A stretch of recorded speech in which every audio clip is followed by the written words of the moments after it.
Hi friends, இன்றைக்கி நம்ம இந்த ட்ராமாவோட அடுத்த எபிசோட் தான் பார்க்க போகிறோம். ஸோ லாஸ்ட் எபிசோடில் இதுவரை பார்த்துருந்தோம் அப்படின்னா 2 பேரும் ஹனிமூனுக்கு வெளியே கிளம்பியிருந்திருப்பாங்க. அப்போ ஹீரோவுக்கு பார்த்தீங்கன்னா ஃபோன் கால் வந்திருக்கும். ஸோ அப்படியே ஹாஸ்பிட்டல் போயிட்டு ரிட்டன் வீட்டுக்கு வராங்க. ஹீரோன் வந்து கேட்குறா, நீங்கள் ரொம்பவே பசியில் இருப்பீங்க, உங்களுக்கு நான் என்ன ப்ரிப்பேர் பண்ணேன் அப்படின்னு.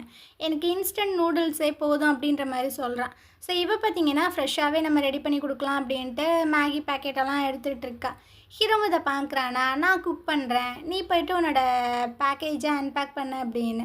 ஸோ இவனும் ஓகே அப்படின்ற மாதிரி போகிறான். அப்போ ஹீரோ வந்து கேட்குறான், உனக்கு எந்த மாதிரி குக் பண்ண, சூப் மாதிரியா இல்லை அந்த ட்ரை நூடுல்ஸ் மாதிரியா அப்படின்னு. எனக்கு எப்படி இருந்தாலும் ஓகே தான் அப்படின்ற மாதிரி சொல்லும்போது, உங்களுக்கு எது பிடிக்கும்? எனக்கு எப்போவுமே இன்ஸ்டன்ட் நூடுல்ஸ் மட்டும்தான் பிடிக்கும். ஏன்னா நான் சின்ன வயசுலேருந்து இதை தான் சாப்பிட்டு வளர்ந்துருக்கேன். எங்கள் அம்மா ஒர்க்கில் ரொம்பவே பிஸியாக இருப்பாங்க. எங்கள் அப்பா எங்கே போனார், யார் என்னன்றதே எனக்கு தெரியாது அப்படின்ற மாதிரிலாம் சொல்கிறானா. ஹீரோனுக்கு பார்த்தீங்கன்னா ஒரு மாதிரி ஃபீல் ஆகிடுது. இதுக்கப்புறம் நீங்கள் இந்த இன்ஸ்டன்ட் நூடுல்ஸை சாப்பிடவே மாட்டீங்க, உங்களுக்கு நான் அதை கொடுக்க மாட்டேன், விதவிதமாக சமைச்சு தரேன் அப்படின்னு. ஸோ அப்படியே அவள் ஹக் பண்ணிக்கிறாளாம். ஹீரோ பார்த்தீங்கன்னா அப்படியே யதார்த்தமாக திரும்பி பார்க்க, ஹீரோன்னு பார்த்தீங்கன்னா ஒரு மாதிரி பார்க்குறா. டக்குன்னு நம்ம ஹீரோ வந்து கிஸ் பண்ணுறான். ஸோ இந்த சீன் இப்படியே கட் ஆகுது. மறுநாள் காலையில் ஹீரோவை காட்டுறாங்க. இவன் பார்த்தீங்கன்னா குக் பண்ணிகிட்டு இருக்கான். ஹீரோயின் வந்து தூங்கிட்டு இருக்கா. அப்படியே கண் முழிச்சு பார்க்குறா, எங்கடா நம்ம ஆளை காணாமே அப்படின்ட்டு. அப்படியே போயிட்டு ப்ரஷ் எல்லாம் பண்ணிகிட்ருக்கா. அப்போ ஹீரோ வந்துட்டுருக்கான். என்னம்மா இப்போ தான் கண் முழிச்சியா? ஆமாம், நீங்கள் என்னை எழுப்பியிருக்க வேண்டியது தானே. அதெல்லாம் இருக்கட்டும், நான் ஃபுட்டெல்லாம் ரெடி பண்ணி வச்சுட்டேன், நீ வந்துட்டு ஃப்ரெஷ் ஆகிட்டு சீக்கிரமா அப்படின்னு. ஓகே அப்படின்ட்டு அப்படியே வெக்கப்பட்டுட்டு அங்கேருந்து ஓடிட்டுருக்காங்க. ஹீரோக்கும் லைட்டாக சிரிப்பாக தான் இருக்குது. இதுக்கப்புறம் மேடம் பார்த்தீங்கன்னா பக்கத்தில் இருக்கிற கடைக்கு ரொம்ப ஹாப்பியாக வந்துட்டுருக்காங்க. அப்போ அந்த சமைப்பது எப்படி அப்படின்ற மாதிரி புக்கெல்லாம் போட்டிருக்கு. ஸோ அதெல்லாம் வாங்கி வாங்கி படிச்சுட்ருக்கா. ரொம்ப ஆர்வமாக அழகழகாக குக்கெல்லாம் பண்ணிகிட்ருக்கா. நேராக பார்த்தீங்கன்னா ஹீரோவை தேடி ஹாஸ்பிட்டல் வந்துட்டா. இவனு சொல்கிறான், ஏம்மா நீ ஒழுங்காக உட்காந்து படிக்க வேண்டியது தானே, உனக்கு எக்ஸாம் வரப்போதில்ல, எதுக்கு இதெல்லாம் பண்ணுற?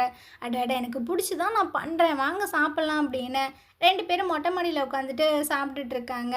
இதே மாதிரி ரெகுலராக இவள் ஃபுட்டெல்லாம் கொண்டு வந்து கொடுத்துட்ருக்கா. அவளுக்கு ரொம்ப ஹாப்பியாக இருக்குது இவனுக்கு குக் பண்ணி இந்த மாதிரி கொண்டு வந்து கொடுக்குறது.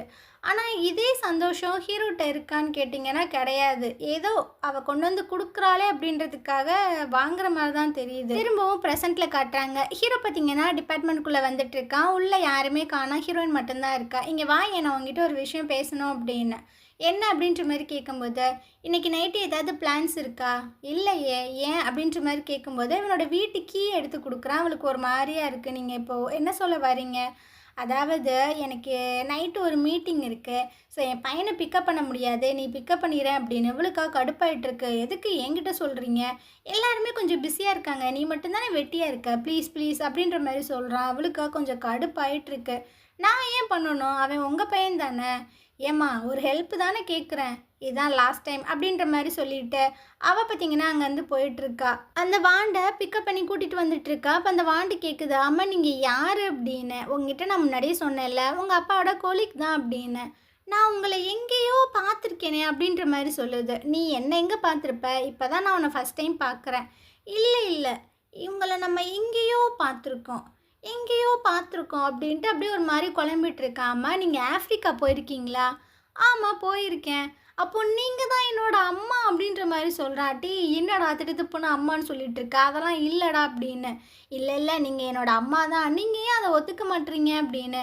டேய் சத்தியமாக நான் உன்னோட அம்மா இல்லைடா, பேசாமல் வாடா அப்படின்ற மாதிரி கூட்டிகிட்டு போயிட்டுருக்கா. 6 வருஷம் கழித்து இப்போ தானே வீட்டுக்குள்ளே வரா. ஸோ அப்படியே சுற்றி பார்த்துட்ருக்கா. நிறைய மெமரிஸ் எல்லாம் அவளுக்கு ஞாபகம் வந்துட்டுருக்கு. அப்போ இந்த வாண்டு பார்த்தீங்கன்னா முன்னாடி வந்து நிற்கிது. எங்கள் வீட்டுக்கு இதுக்கு முன்னாடி நீங்கள் வந்திருக்கீங்களா? இவ இல்லை அப்படின்ற மாதிரி சொல்கிறா. திரும்பவும் நீங்கள் என்கிட்ட போய் சொல்கிறீங்க. இங்கே பாருங்கள், எங்கள் அப்பாவுக்கு பக்கத்தில் நிற்கிறது நீங்கள் தானே, நான் உங்களை கண்டுபிடிச்சிட்டேன், நீங்கள் தான் என்னோடய அம்மா அப்படின்னு. இவ பார்த்தீங்கன்னா அடி இல்லைடா அப்படின்ற மாதிரி சொல்கிறா. எங்கள் அப்பாவை நீங்கள் கல்யாணம் பண்ணியிருக்கீங்க, அப்புறம் நீங்கள் என்னோட அம்மா தானே, அப்புறம் ஏன் போய் சொல்லிட்டு இருக்கீங்க, ஏன் ஒத்துக்கிற மாட்டீங்க அப்படின்னு. இவளுக்கு வந்துட்டு என்னத்தை சொல்லி புரிய வைக்கிறதுன்னு தெரில. நான் உங்கள் அப்பாவை கல்யாணம் பண்ணிக்கிட்டேன், அது உண்மை தான், ஆனால் நான் உன்னோட அம்மா கிடையாது, உங்ககிட்ட நான் என்னத்தை சொல்கிறது அப்படின்னு. அந்த நேரம் ஹீரோ பார்த்தீங்கன்னா உள்ளே வந்துட்டுருக்கான். அப்பா இங்கே வாங்கப்பா, இந்த லேடி வந்து என்னோடய அம்மா தானே அப்படின்னு. அவன் பார்த்தீங்கன்னா இல்லை அப்படின்ற மாதிரி சொல்லும்போது, ஏன் போய் சொல்கிறீங்க, இங்கே பாருங்கள், நீங்கள் 2 பேரும் கல்யாணம்லாம் பண்ணியிருக்கீங்கல்ல, அப்போ இவங்க தானே என்னோடய அம்மா அப்படின்னு. ஹீரோக்கா என்ன சொல்கிறதுன்னு தெரில. என்னோடய பொருளை எதுக்குடா எடுக்கிற அப்படின்ட்டு பயங்கரமாக கத்துறாரு. ஸோ இவன் பார்த்தீங்கன்னா குடுகுடுன்னு உள்ளே ஓடிட்டுருக்கான். ஹீரோயின் ஒரு மாதிரி பார்க்குறா, இவனும் ஒரு மாதிரி பார்க்குறான். உள்ளே போன வாண்டு ஒரு பாக்ஸை எதையோ தூக்கிட்டு வந்துட்டுருக்கு. இது எல்லாமே அம்மாவோட திங்ஸ் தானே, நீங்கள் என்கிட்ட காமிக்காமல் ஒளிச்சு வச்சுருக்கீங்க தானே அப்படின்னு. அதில் பார்த்தீங்கன்னா இவங்க ப்ரீ வெட்டிங் ஃபோட்டோ ஷூட்லாம் எடுத்திருப்பாங்கல்ல, அந்த ஃபோட்டோஸ் தான் இருக்குது. ஹீரோக்கு அவ்வளோதான் செம்ம வெறியாயிருது. எத்தனை டைம் நான் உங்ககிட்ட சொல்லியிருக்கேன் என்னோடய பொருளை தொடாத தொடாதன்னு, நீ கேட்கவே மாட்டியா, நீ என் பையன் தானா அப்படின்ட்டு கண்ணா பின்னான்னு கத்த. அந்த வாண்டு பார்த்திங்கன்னா பயங்கரமாக அழுக ஸ்டார்ட் ஆகிடுது. ஸோ ஹீரோனுக்கு ஒரு மாதிரி கஷ்டமாக இருக்குது. இப்போ எதுக்கு அந்த சின்ன பையன்ட்ட கத்திட்டு இருக்க அப்படின்னு. இவன் பார்த்திங்கன்னா அம்மா அப்பா என்னை ரொம்ப திட்டாரு அப்படின்ட்டு பயங்கரமாக அழுகுறான். ஸோ இவளுக்கும் என்ன பண்ணுறதுன்னு தெரில. என்னதான் இருந்தாலும் சின்ன பையன் தானே, சரி வா ஃபஸ்ட்டு நம்ம போய் ஃபேஷியல்லாம் வாஷ் பண்ணலாம் அப்படின்ட்டு அவள் கூட்டிகிட்டு போயிட்டுருக்கா. ஸோ இவனும் பார்த்திங்கன்னா அந்த பாக்ஸ் எல்லாத்தையுமே தூக்கிட்டு வந்து அவனோட ரூமில் வச்சுட்டு வெளியே வந்துட்டுருக்கான். ஹீரோயின் நிற்கிறா. அவன் சின்ன பையன், அவன் சொல்கிற விஷயங்களை நீ பெருசாக எடுத்துக்காத, நான் ஒன்றும் எடுத்துக்கறல, ஆனால் உங்கள் சொந்த பையன்கிட்ட இந்த மாதிரி ஹாஷாலாம் கத்திட்டு இருக்காதீங்க அப்படின்ட்டு அவன் அங்கேருந்து போயிட்டுருக்கா. ஹீரோவுக்கு என்ன சொல்கிறதுன்னு தெரில. சரி போய் பையனை பார்க்கலாம், ரொம்ப திட்டமேன்னு சொல்லிட்டு வந்தான். அவன் உட்காந்து அழகாக விளாண்டுட்டுருக்கான். நைட்டுக்கு உனக்கு பிடிச்ச சாப்பாடு ஏதாவது பண்ணித்தரவான்னு கேட்டா, அது பார்த்திங்கன்னா அப்படியே கல் மாதிரி உட்காந்துட்டுருக்கு, எதுவுமே சொல்ல மாட்டுது. இவனுக்கும் என்ன பண்ணுறதுன்னு தெரில, அங்கேருந்து கிளம்பிடுறான். இந்த சைடு ஹீரோயின் பார்த்திங்கன்னா தலைகீழ நின்றுட்டுருக்கா. அவளுக்கு மண்டெல்லாம் வலிச்சிட்ருக்கு. இவங்க அம்மா பார்த்திங்கன்னா மூஞ்சியில் மாஸ்கெல்லாம் போட்டு வந்து பயமுறுத்த, புள்ள பார்த்திங்கன்னா பயங்கரமாக பயந்துருது.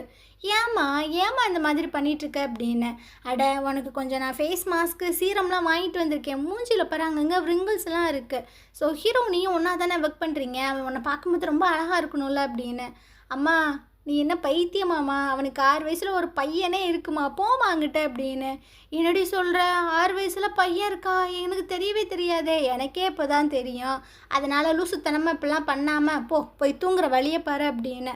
அவங்க அப்பா வந்து கேட்குறாங்க, உண்மைக்குமே அவனுக்கு பையன் இருக்கா, அப்பா போப்பா வெளியே அப்படின்னு. அப்படியே பாஸ்டில் நடந்த சில விஷயங்களை காட்டுறாங்க.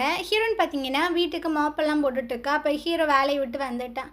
ஹீரோயின் பார்க்குறா, என்ன இன்றைக்கி ரொம்ப சீக்கிரம் வந்துட்டீங்க, டின்னர் இன்னும் ரெடி ஆகலையே, அதெல்லாம் இருக்கட்டும், ஃபஸ்ட் நீ போய் ட்ரெஸ் எல்லாம் பண்ணிட்டு வா, நம்ம வெளியே போகிறோம் அப்படின்னு. ஸோ இவளும் பார்த்திங்கன்னா பயங்கர ஜாலியாக ரெடியாகி வந்துட்டுருக்கா. மூவிக்கு தான் கூப்பிட்டு வந்திருப்பான் போல். ஹீரோயின் பார்த்திங்கன்னா அந்த மூவியை பயங்கரமாக பார்த்து சிரிச்சுட்டு, ஹனி அங்கே பாருங்களேன் அப்படின்னு பார்த்தா அவன் நல்லா கொரட்டை விட்டு தூங்கிட்டு இருக்கான். இவளுக்கா ஒரு மாதிரியாக இருக்குது. இருந்தாலும் பெருசாக எடுத்துக்கல, ரொம்பவே டயர்டாக இருக்கான் போல் அப்படின்ட்டு அப்படியே ஷோல்டரில் படுக்க வச்சுட்டு அவன் மட்டும் மூவியெல்லாம் பார்த்துட்ருக்கா. மறுநாள் காலையில் பார்த்தீங்கன்னா அவன் ஹாஸ்பிட்டல் போயிட்டான். ஹீரோயின் வந்து கால் பண்ணுறா. சொல்லு அப்படின்ற மாதிரி ஹீரோ கேட்கும்போது, அது ஒன்றும் கிடையாது, நீங்கள் கரெக்டாக சாப்பிடுங்க, அதுக்கு தான் நான் கால் பண்ணேன் அப்படின்னு. இவனும் பார்த்தீங்கன்னா நான் இப்போ தான்மா ஓப்பன் பண்ணேன் சாப்பிட்றேன்னு சொல்லிட்டு இருக்கான். அப்போ எமர்ஜென்சி கால் வருது. ஸோ இவன் பார்த்தீங்கன்னா அப்படியே போயிடறான். ஹீரோனுக்கா என்ன பண்ணுறதுன்னு தெரில, என்னடா அவன் ஒழுங்காக கூட சாப்பிட மாட்டானே அப்படின்ற மாதிரி தான் இருக்குது. ஸோ இவனும் கையெல்லாம் வாஷ் பண்ணிவிட்டேன். அங்கே ஆப்ரேஷனில் ரொம்பவே தீவிரமாக வேலை பார்த்துட்ருக்கான். இந்த சைடு ஹீரோயின் பார்த்திங்கன்னா வீட்டில் சில அரேஞ்ச்மெண்ட்லாம் பண்ணிகிட்ருக்கா. ஏன்னா ஹீரோக்கு இன்றைக்கி பர்த்டே போல். ஸோ அதனால தான் அவள் வந்துட்டு ஏதாவது சர்ப்ரைஸாக பண்ணலான்னு ரெடி பண்ணிகிட்ருக்கா. இவளும் ரொம்ப நேரம் வெயிட் பண்ணுறா. ஹீரோ வந்த பாடே இல்லை. இந்த சைடு ஹீரோ பார்த்திங்கன்னா ஆப்ரேஷன்லாம் முடிச்சுட்டு தண்ணி எடுத்து குடிச்சிட்டு வந்துட்டுருக்கான். அவனோட டேபிளில் இனிமேல் அந்த ஃபுட்டு இருக்குது. சரி சாப்பிடுவான்னு பார்த்தா அதை அப்படியே மூடி வச்சுட்டு வெறும் தண்ணியை மட்டும் குடிச்சிட்ருக்கான். இவனுக்கெல்லாம் போய் அவள் குக் பண்ணுறா, அவ்வளோதான் சொல்லணும் பாவம். ஸோ அப்படியே வீட்டுக்கு வந்துட்டுருக்கான். அந்த அரேஞ்ச்மெண்ட்லாம் பார்க்குறான். பெருசாக சர்ப்ரைஸ் ஆன மாதிரிலாம் இல்லை, ஒரு மாதிரி கில்ட்டியாக ஃபீல் பண்ணுற மாதிரி தெரியுது. இதுக்கப்புறம் 2 பேரும் தூங்கிட்டு இருக்காங்க. அப்போ ஹீரோட ஃபோனுக்கு பார்த்தீங்கன்னா மெசேஜ் வருது. ஹீரோயினும் பார்க்குறா, இந்த நேரத்தில் யாரா மெசேஜ் பண்ணுறா அப்படின்ட்டு ஃபோனை எடுத்து பார்த்தா எப்படி இருக்க அப்படின்ற மாதிரி மெசேஜ் வந்திருக்கு. இவளுக்கு பார்த்தீங்கன்னா பக்குன்னு ஆயிடுது. இந்த நேரத்தில் நீ எப்படி இருக்கேன்னு மெசேஜ் வந்தால் ஒரு பொண்டாட்டி அவளுக்கு எப்படி இருக்கும். ஸோ ஃபோன் பார்த்தீங்கன்னா கை தவறி கீழே வேற விழுந்துருது. அதை தத்தி எடுத்து யாரா இது பண்ணியிருக்கா அப்படின்ற மாதிரி பார்க்குறா. ஒரு மாதிரியாக இருக்குது. மறுநாள் காலையில் ஹீரோ பார்த்தீங்கன்னா ஃபுட்டெல்லாம் ரெடி பண்ணி வச்சுருக்கான். ஹீரோயினும் வந்து பயங்கரமாக சாப்பிட்டுட்ருக்கா. இப்போ ஹீரோக்கு பார்த்தீங்கன்னா ஒரு மெசேஜ் வருது. ஸோ அதை பார்த்தோன்னே அவளுக்கு ஒரு மாதிரியாக இருக்குது. அவ கேட்குறா யார் பண்ணியிருக்காங்க அப்படின்னு. ஹாஸ்பிட்டல்லேருந்து தான் அப்படின்னு. ஓ ஹாஸ்பிட்டல்லேருந்து தான் பண்ணியிருக்காங்களா அப்படின்னு இவளுக்கு ஒரு மாதிரியாக தான் இருக்குது. அப்போ நேற்று நைட்டு அந்த மெசேஜ் வந்தது இதெல்லாம் சொல்கிறா. ஓ அப்படியா அப்படின்ட்டு இவன் எடுத்து பார்க்க போகிறானா, அது தெரியாமல் நான் டெலீட் பண்ணிட்டேன், சரி ஓகே ஒன்றும் பிரச்சனை இல்லை அப்படின்ற மாதிரி அவன் சொல்லிடுறான். இதுக்கப்புறம் காரில் வந்துட்டுருக்கான். ஆனால் அவன் ஏதோ டிஸ்டர்பாக இருக்கிற மாதிரியே தான் தெரியுது. இந்த சைடை ஹீரோயின் பார்த்தீங்கன்னா ஜாகிங்லாம் போயிட்டுருக்கா. அவன் மண்டைக்குள்ள ஹீரோட எக்ஸோட ஞாபகம் தான் ஓடிட்டே இருக்கு. அவங்க கேட்டுருந்துருப்பாங்கல்ல, உங்கள் 2 பேத்துக்கு நடுவில் லவ் இருக்குன்னு நீ நினைக்கிறியா? அவன் என்னோட சப்ஸ்டியூட்டாக தான் ஒன்றா நடத்துவானே தவிர ஒன்றை வந்துட்டு அவன் லவ் பண்ண கிடையாதுன்னு. இந்த விஷயங்கள் எல்லாம் மண்டைக்குள்ளே ஓடிக்கிட்டே இருக்கு. இருந்தாலும் பரவாயில்ல, ஹீரோ வந்து பசியோடு வருவானே அப்படின்னு இவ பார்த்திங்கன்னா அந்த புக்கெல்லாம் பார்த்து பயங்கரமாக குக் பண்ணிகிட்ருக்கா. இந்த சைடு ஹீரோ பார்த்திங்கன்னா இந்த காடை முட்டை இருக்கும்ல குட்டி குட்டியாக, அதோட ஓட்டை பார்த்திங்கன்னா அப்படியே ட்ரில் மிஷின் வச்சு அழகாக செதுக்கிட்டு இருக்கான். அப்போ சில விஷயங்கள் இவனோட மண்டையிலையும் ஓடிட்டுருக்கு. இவன் ஜிம்மில் ஒர்க் அவுட் பண்ணிகிட்டு இருக்கும்போது அவங்க ஃப்ரெண்டு கேட்டிருந்துருப்பாங்கல்ல, உனக்கு உண்மைக்குமே ஹீரோனை பிடிச்சிருக்கா, நீ உன்னோட கேர்ள் ஃப்ரெண்டை லவ் பண்ண அளவுக்கு இவளையுமே நீ லவ் பண்ண முடியுமா அப்படின்னு.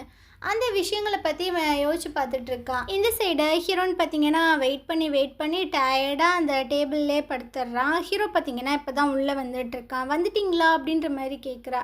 நீ ஏன் இன்னி தூங்காமல் வெயிட் பண்ணிகிட்ருக்க? அதெல்லாம் ஒன்றும் இல்லை, வாங்க நீங்கள் கொஞ்சம் சாப்பிடுங்க, நான் சூப்பை சூட் பண்ணிட்டு வரேன் அப்படின்னு.